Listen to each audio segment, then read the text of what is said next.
শুটিংয়ে দুর্ঘটনার শিকার হয়েছেন জনপ্রিয় অভিনেতা জিয়াউল ফারুক অপূর্ব ও অভিনেত্রী তাসনিয়া ফারিন।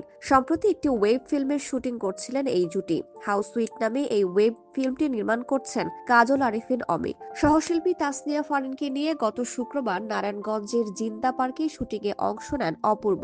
সেখানে স্কুটি চালানোর একটি দৃশ্য করতে গিয়ে দুর্ঘটনার শিকার হন। এ সময় তাদের সঙ্গে পাভেল নামে আরও এক অভিনেতা ছিলেন। বর্তমানে শঙ্কামুক্ত এই দুই অভিনয় শিল্পী। গুরুতর কিছু না হওয়ায় সেদিনই প্রাথমিক চিকিৎসা শেষে বাসায় ফিরে যান তারা। নির্মাতা তাদের বর্তমান শারীরিক অবস্থা সম্পর্কে জানান, অভিনয় শিল্পীরা বাসায় আছেন এবং সুস্থ আছেন। নির্মাতা অমি জানান, অপূর্ব ভাই কবজিতে ব্যথা পেয়েছেন, ফারুনের হাত পা একটু ছিলে গেছে, তার জখম একটু বেশি হয়েছে, তবে এখন দুজনই বিশ্রামে আছেন। আশা করি অভিনয় শিল্পীরা দ্রুত সুস্থ হয়ে উঠবেন। শিগগিরই তাদের নিয়ে শুটিংয়ে ফিরতে পারবেন বলেও জানান। তিনি আরো বলেন, আমাদের শুটিং প্রায় শেষ পর্যায়ে, আর 3 দিন কাজ করলেই হয়ে যেত।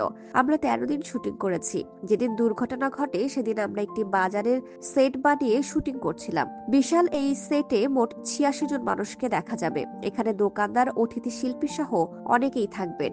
এরকম ব্যয়বহুল একটি সেট নির্মাণ করতে হবে আবার।